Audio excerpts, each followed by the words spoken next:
What's up YouTube? I'm Emily Morrison, personal trainer and nutritionist, and this week I thought we would talk about must-haves for your health. So health is obviously a very big topic, but let's look into 5 things you can really do to benefit your health. First one on the list is sleep, and I can easily stand up here and say, get some, but we all know it's not that easy. Sleep is so important for our recovery, for our gut, for our brain, for our muscles, literally everything. So it's important that we're getting those hours of sleep. Most of us have a lot going on, whether that's you have kids or a taxing job or you just have stuff. There are at least things you can do to help promote good sleep. So things like going to bed at 11 o'clock, putting you on the circadian rhythm cycle, helps you kind of be in the same rhythm as the sun and will help promote good sleep. Other things like having some kind of routine before bed to kind of calm your body, calm your mind, taking away electronics, or maybe having an Epsom salt bath before bed, or doing yoga or stretching, or just something to kind of calm yourself down, getting your mind ready for sleep. Leveling out your blood sugar is also something you can do to help promote good sleep. So if you are someone who eats a lot of carbs or a lot of sugary type foods and not enough proteins and fats, just switch the two, and that might help promote good sleep and less waking up through the night. Speaking of which, if you are someone who wakes up quite frequently between the hours of 2 and 4 a.m., you might have adrenal fatigue, and that may be why you're not sleeping very well or getting a deep enough sleep. And we'll talk a little bit later on of how you can cope with stress. One thing that I like to do almost every single night is having a cup of tea before bed. So I'm gonna give you some tea ideas that will help calm you and relax you before bed. Okay, so 2 teas that you can have at night that you can add into your routine that are kind of calming teas, relaxing teas, are things like Cup of Calm, which have things like passion flower and chamomile in it that are just very relaxing and soothing. Or you can just go with straight up chamomile tea. Either one of these you can add into your routine. Or if you need something a little bit more than that, you're actually having trouble sleeping, you can use something from a herbal dispensary.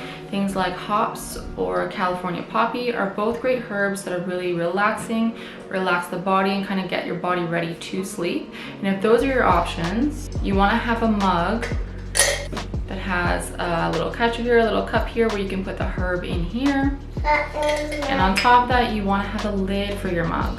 So you can have a lid that sets right into your mug.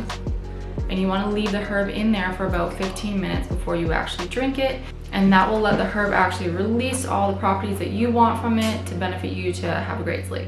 The next one on the list is stress management, and that could be physical or mental. Stress management goes a long way to really benefiting your health, and in my opinion, it's super underrated.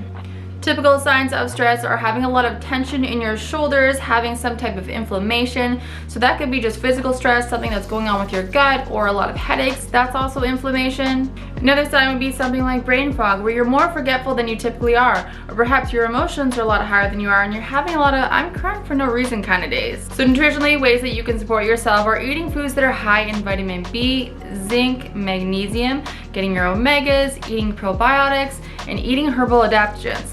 If you check out one of my latest videos on boosting your mental health, I kind of recap all of that, and there's lots of recipes in there, and there's a lot of things that you can do in your daily routine that really help with stress management. And outside of nutrition, things that you can do are things like balancing your workouts, making sure that you're getting active recovery days or stretch days just as much as your work days, and also maybe incorporating some yoga or some meditation. Ways that you can kind of reset your mind also really help with stress management. And then in addition to all that, there's always petting a kitten. And the next one on the list is movement, and that can look so different for everyone. A well-rounded program would include some cardio, some weight training, and some type of active recovery or stretch. Depending on your age, health condition, or fitness level, that could be anything from just taking long walks or starting with Zach Bush's 4-minute workouts online, or it could be working out 5-6 days a week in the gym for a couple hours at a time. So I'll take you through an Amrap program that you can add into your routine and keep you moving. Alright, so we're going to do an Amrap workout, and that is as many rounds as possible for a set period of time. If you are someone that is new to this, maybe just starting out with 5 minutes at a time may be a place to start. Otherwise, you can do this for about 15-20 minutes and really get a good sweat on. And there's 5 exercises, and you will need some dumbbells if you want some weights or some kettlebells.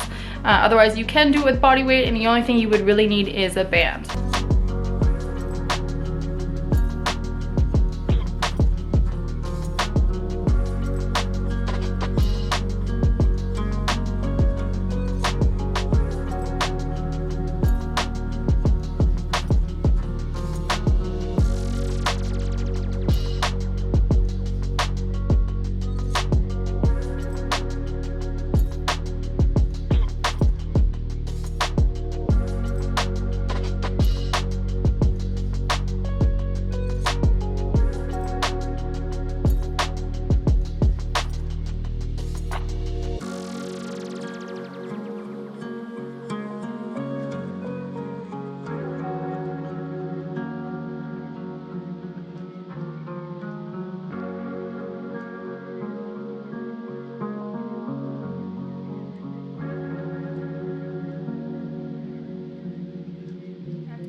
So that's the workout, and if you have any questions, you can contact me at hungryelephant on Instagram or melanie.morrisonpt@gmail.com if you have any questions. So the next one on the list is being in nature, and I know what you're thinking, did she just say nature?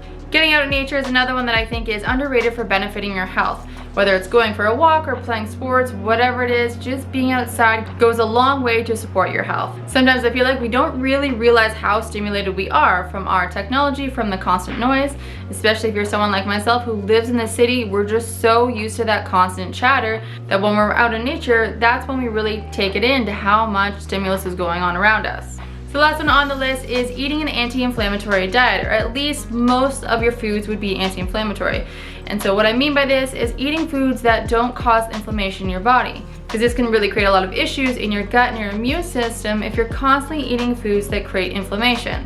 So things like dairy and wheat, processed foods, and sugar typically do all of that. So sticking to clean meats, good fats, and a lot of vegetables will really help to keep the inflammation down. So I'll walk you through a recipe that you can add into your meals throughout the week that is from the anti-inflammatory diet. So here's a recipe that you can make with the anti-inflammatory diet. Here we have 1 jar of artichoke, a big handful of basil, 1 onion, 1 clove of garlic, or you can add more if you prefer more garlic, 1 head of cauliflower, and half a jar or half a cup of green olives. And so this is a recipe that you can make where you can shred it with chicken and serve it as a meal, or you can pulse it after it's being cooked and you can use it as a dip with some crackers, or you could even use it as a spread with some mozzarella cheese on the bun.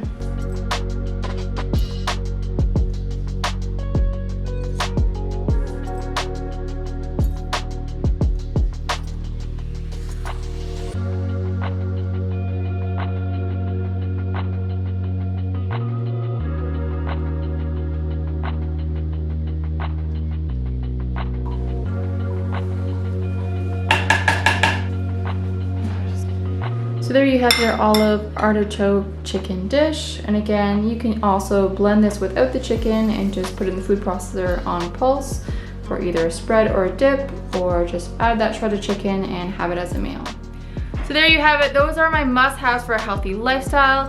If you have any questions about fitness and nutrition, please let me know at hungryelephant.com on Instagram, or leave a comment below. Like and subscribe if you want more content. And again, my name is Melanie Morrison.